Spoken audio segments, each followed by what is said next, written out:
Thank you very much. It's a great honor to have some of the true leaders in our country of law enforcement, and that's what they've done. They've enforced the laws. They've done a fantastic job of it. We have among the best numbers we've ever had in terms of recorded history, certainly, but this has been a very strong year for less crime. Let's put it that way, less crime. And there's a reason for less crime. That's because we have great law enforcement. I'm very proud of them. There won't be defunding. There won't be dismantling of our police. There's not going to be any disbanding of our police. Our police have been letting us live in peace, and we want to make sure we don't have any bad actors in there. And sometimes you'll see some horrible things like we witnessed recently, but 99, I say 99.9, but let's go with 99% of them are great, great people, and they've done jobs that are record-setting. So our crime statistics are at a level that they haven't been at. And I just want to go around the room and just ask each one of the folks to say hello and tell a little bit about themselves and the success they've had, and then we're going to go and have a meeting as to where we go from here. Okay, thank you. Please. Mr. President, thank you for allowing us to come today and talk about something. Press that button, yeah. So, thank you for hosting this meeting and the ability to be able to talk about some very important things to law enforcement. This last year has been very trying to law enforcement. My name is Patrick Hughes. I'm the National President of Fraternal Order of Police. In the last year, actually the last few months, we've dealt with COVID. We've lost 117 officers across this country who have been exposed to COVID, and I thank you for your leadership in recognizing there's not a single thing in the law enforcement profession when we were trying to bring hope to our communities during this pandemic that we did not receive some great assistance from your administration. So thank you for that support. But we're dealing with another crisis now, a crisis that's really pushing us to our limits. I don't know a law enforcement officer across this country who is not just appalled by the incident that occurred in Minneapolis. But that one incident certainly doesn't reflect on the 800,000 men and women across this country that go to work every single day and try and make their communities better. So thank you for the chance to have dialogue. Looking at us as a profession, we recognize that it's time for us to have some good, deep discussion and look within and find ways to improve the criminal justice system, and I stand here to tell you that we want a seat at the table and have that discussion. So thank you for hosting this meeting. Thank you, Patrick, very much. I appreciate it. Ashley, please. Mr. President, thank you so much for hosting this meeting. First and foremost, we have to ensure, before we can collaborate and make progress on areas in the criminal justice arena, we have to make sure we have space to do that and law and order controls, and we appreciate you focusing on what is important, that people have the ability to express their opinions and protest in a peaceful way, but we cannot have attacks on law enforcement, looting. This will dismantle what we have built for so long. In Florida, we are at a 48-year crime rate low. We have not been this low in crime in some time. And I believe it is people like you that have supported law enforcement. And I believe in any administration and any criminal justice system in any state, we can always make improvements. And I admire that you are willing to dig in and have these conversations and do that. I think that moving forward, the idea that we would ever dismantle our police administrations, coming from not only as the Attorney General of the great state of Florida, as a federal prosecutor, or as a judge for over a decade, but as the wife of a law enforcement officer, I see what these men and women do for our communities. They rush in to save us when other people rush out. They deliver babies. They charge in when someone's hyped up on fentanyl and just beat his wife and his kids and rescue them. I mean, we expect great things. We have to support them. We have to ensure that they're safe. And at the same time, we must remain committed to improving our system. And I admire that about you, President Trump, that you're willing to do that. And we stand ready to assist you. Well, thank you very much, Ashley. You're doing a great job in Florida. I get the word. You're doing a great job. Thank you. Thank you. Thank you. Please. Thank you, Mr. President, and staff here at the White House for hosting this meeting. My name is Rob Pride. I'm the National Chairman of Trustees for the Fraternal Order of Police. And I'm also here today as a sergeant working the streets during this time of crisis in our nation. And the reason I'm so happy to be here today to represent the rank and file is because, number one, it is important for everybody to know that there is not one law enforcement officer in the country that I've spoken to with friends and colleagues from all over the country that looked at this horrific incident and remotely thought that there was anything right about it. The great vast majority of men and women in law enforcement are appalled by what happened. But that vast majority is also, as the president has already said, those are the good men and women of law enforcement who work hard every day to make their community safe. And on behalf of that rank and file, we applaud this meeting and we're glad to be here because there's no doubt in anybody's mind, as General Moody already said, that there's room for improvement, and we know that. And we're happy to be at the table, and we're happy to welcome that input and do what we can to be better police in this country, better police for our citizens and our communities. And we're happy to be a part of this conversation, and that's why we're here. So thank you. Great job, and very Rob. much appreciate it. Thank you, Rob. Great job. Thank you. We've known each other a long time now. Really good. Jared, please. Thank you, Mr. President, and thank you all for joining. We've really, over the last 3.5 years, have had the opportunity to grow very close with law enforcement. We worked very closely together to bring forward to this country criminal justice reform. The law enforcement community heard the cries from the community, saw the injustices in the system that needed to be fixed, and they responded by coming together to fix it, and it's been a great partnership to do that. Those reforms make our communities safer and have made our system fairer, and that's the type of action that we've been able to accomplish by working together. So what we've seen in the past is that the meetings together and the work together doesn't just result in reports and in nice talking points. It actually results in progress and actual policies that make people's lives better and make communities safer. So it's an honor to work together, and hopefully at this time where there's a lot of people in the country who are feeling different pain and feeling different concerns, law enforcement can be a leader in coming together and helping us work towards bringing solutions that could bring this country forward. So thank you very much for the partnership. Thank you, Jared. Thank you. My star. Thanks so much, Mr. President.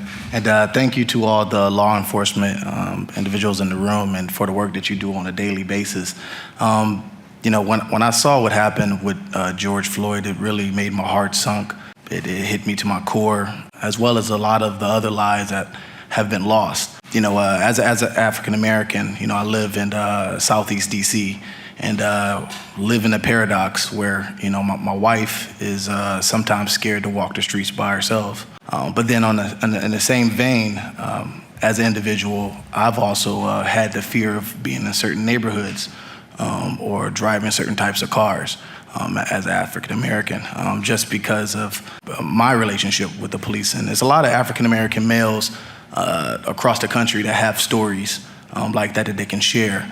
But I think law enforcement is there to kind of thread that needle and help us and protect us and not to be demonized. And it's been very, very tough to see what happened and what's been impacting a lot of families across the country. But I think if we want real reform, like real reform that can change communities, it starts with law enforcement and partnering with them, not demonizing. Because I have a lot of law enforcement individuals in my life, and they're some of the greatest people I've ever met. And we can't let some bad apples represent something that's a core of any community. And so we look forward to continuing to partner with you all to find solutions, because that's one thing I've learned with working under President Trump's leadership, that we're not just about talk, we're about action. And communities leading on your leadership, sir, for you to take action, and it's been an honor to serve, and I look forward to the discussion. Great to have you with us. Great job you're doing, too. Thank you. Please, Chief. Good afternoon, Mr. President, Mr. Vice President. Again, thank you for putting this important meeting together, probably one of the most important meetings in our profession in my 43 years as a law enforcement officer. You know, I won't echo some of the things that have been said about the horrific incident that brought us here today, but what I will say is this. What it's going to take to make the appropriate changes in law enforcement is courageous leadership. There are countless courageous leaders in law enforcement across this nation that are willing to step up to the plate and look at new ideas to make our profession better and how we connect with our community. And I think one of the most important things, Mr. President, that you have done is you've listened to IACP, and something we've wanted and asked for 2 decades and that's the National Commission on Law Enforcement and Administration of Justice. And I want to thank you for establishing that, because now more than ever, that commission is incredibly important. So thank you. That's great. Thank you very much. Mr. VP, please. Thank you, Mr. President, and we're here to listen. I want to thank the Attorney Generals who are here, but most especially Sergeant, Chief, others, thank you. Thanks for what you represent, which is really the best of America. I told Chief Cass Stevens that my uncle was a police officer in Chicago for 25 years. And I grew up with my 3 brothers and 2 sisters with great memories of visiting my grandparents in Chicago, seeing my uncle in his uniform, seeing him walk out the door, put his life on the line to protect and serve.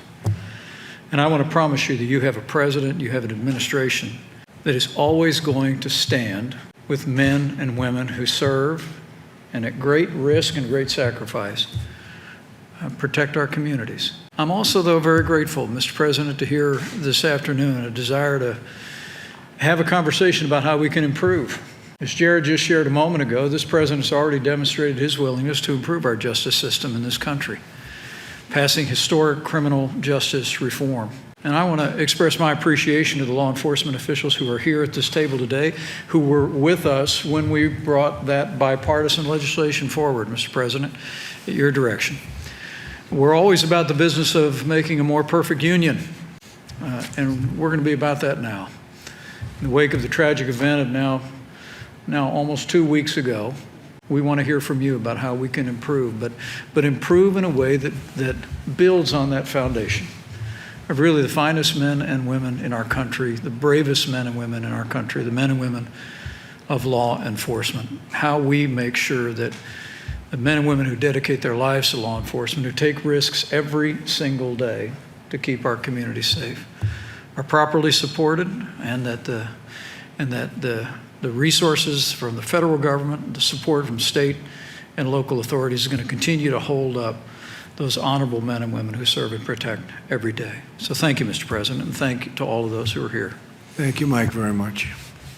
Mr. President, it's an honor to be here with you. Obviously, I've been part of your team for now more than 2 years, taking over the Domestic Policy Council just about a month ago, but running the Office of American Innovation before that. What I want to say very briefly is this.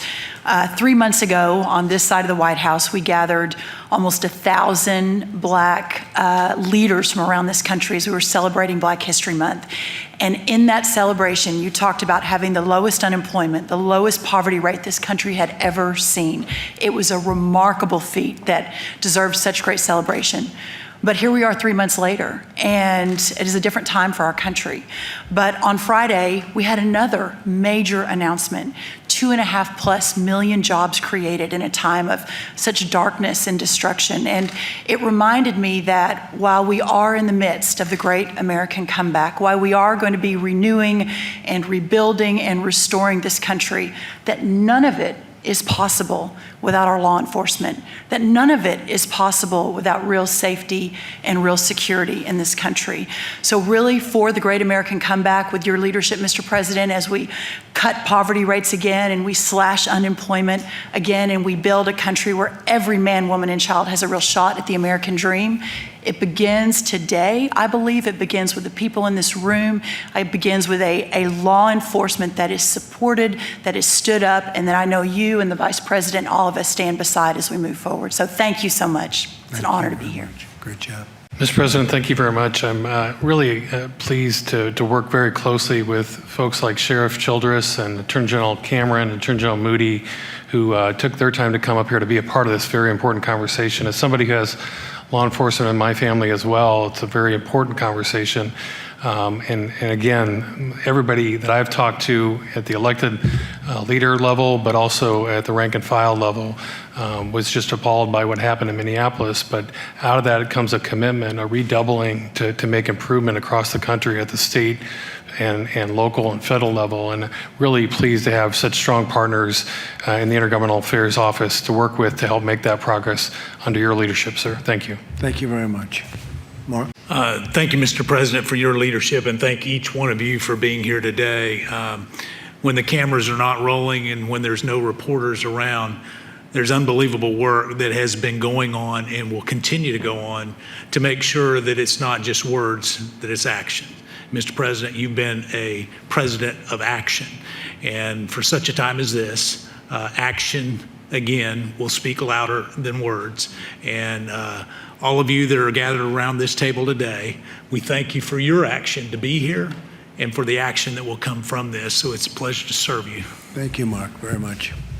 Thank you, Mr. President, Mr. Vice President, and the administration for allowing us to sit down with you once again today.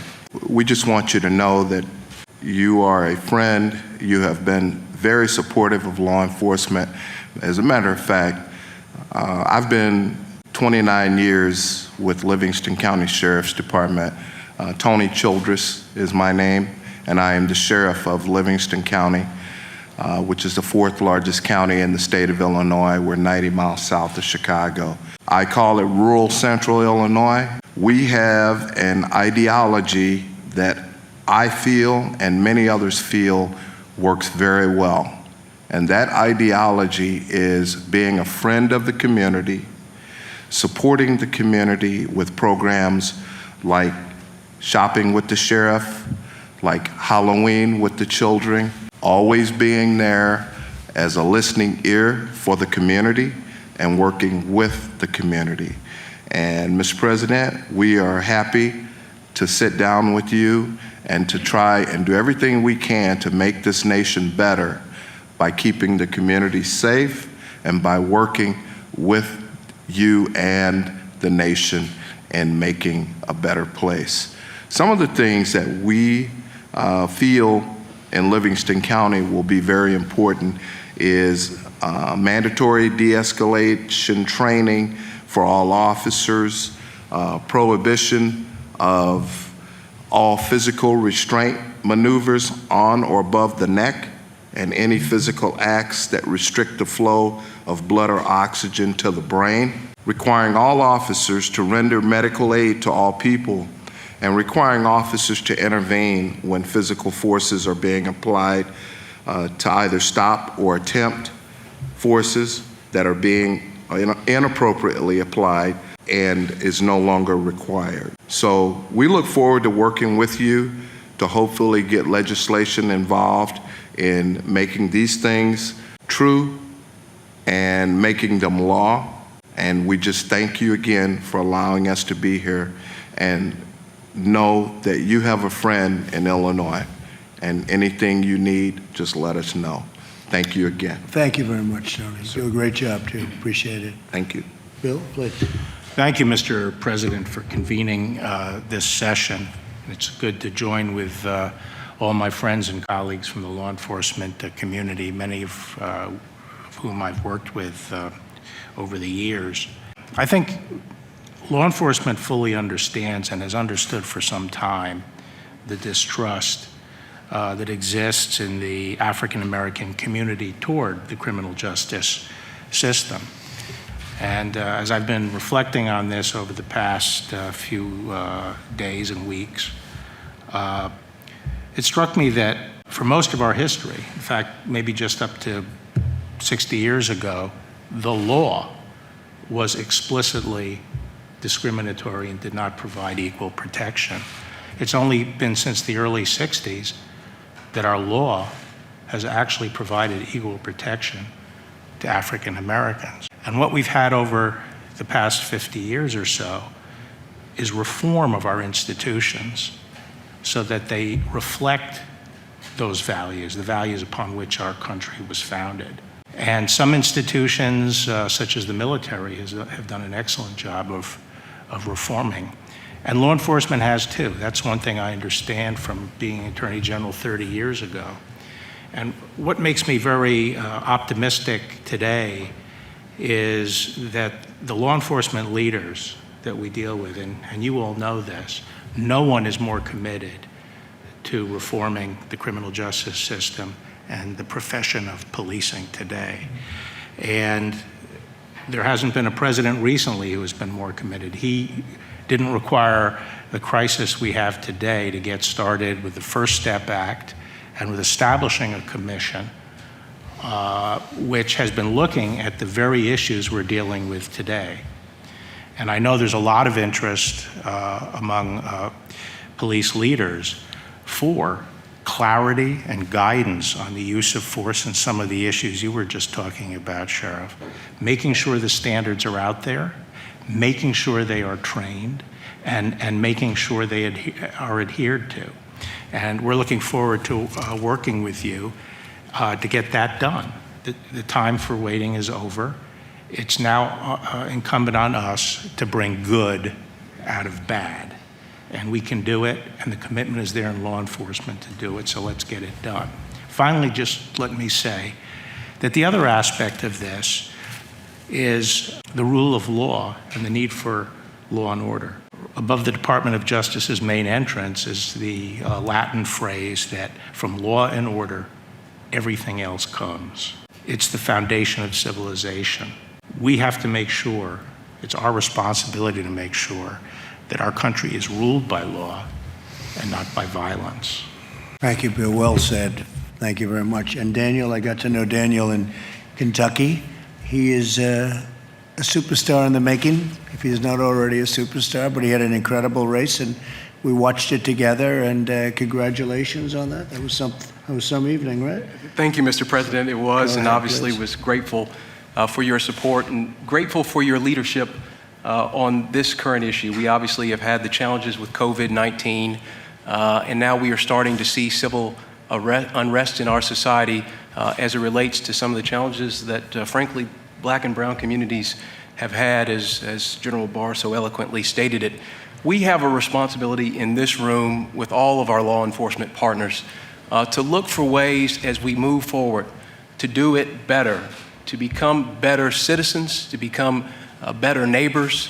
And I'm so thankful for the men and women of our law enforcement community that recognize the importance and sincerity of that need and have the interest not only to protect and serve, but also to demonstrate understanding of the challenges and look for ways to heal the fabric of this nation. We, as General Barr said, cannot allow for chaos in our streets. We can allow for peaceful protest. We cannot allow for chaos. We cannot allow for violence. Those in this room that know that, those that have been peacefully protesting know that. But our challenge today is how can we move together to better our communities, to better our society in a meaningful way. I'm honored to be a part of that discussion as somebody from the Commonwealth of Kentucky who represents Kentucky and understands some of the civil unrest that we are seeing there. So I appreciate you assembling this roundtable. I appreciate all of you all that are here to be a part of this conversation, and I look forward to working with you all and collaborating to better our communities and our society. Thank you very much. Thank you, Daniel. Proud of you. So it's very interesting because I just see in some of the papers they want to end the police department, quote, end the police department in Minneapolis. End it. What does that mean, end it? They had a couple of very rough nights, and they had a third night which was not good. They abandoned their police precinct, something I've never seen before. You had a mayor that asked them to abandon, and now they've abandoned the mayor, it looks like. The opposite of far thinking. You know, you say far thinking, is that far thinking? So they had 3 really bad nights, and then I insisted on bringing in the National Guard, and all of a sudden it was like magic. It was in good shape. They helped with the police, but the police were told to leave their posts. Nobody's ever seen anything like that. But we insisted on having protection for that great city or that great state. A great state, Minnesota. What a horrible thing. That's where it started, and we ended very strong there once we got involved. We got involved right from the White House, and we weren't going to let that happen to that city or that state. And I think a lot of people took notice. The police are doing an incredible job. As I said, their records are being broken in terms of lack of crime, the lack of crime. We had a tremendous year, tremendous 12 months, a tremendous 36 months, I think you can say, during the term. Then you add 6 months to that. 3.5 years, it's gone by very quickly, but we've had a tremendous record on crime. And we're going to work and we're going to talk about ideas how we can do it better and how we can do it, if possible, in a much more gentle fashion. A thing like happened should never have happened. And plenty of things shouldn't have happened. But we can't give up the finest law enforcement anywhere in the world. There's nothing like it. Few people, few countries have our record. And I'm talking about the positive record. So we're going to be discussing some ideas and some concepts and some things.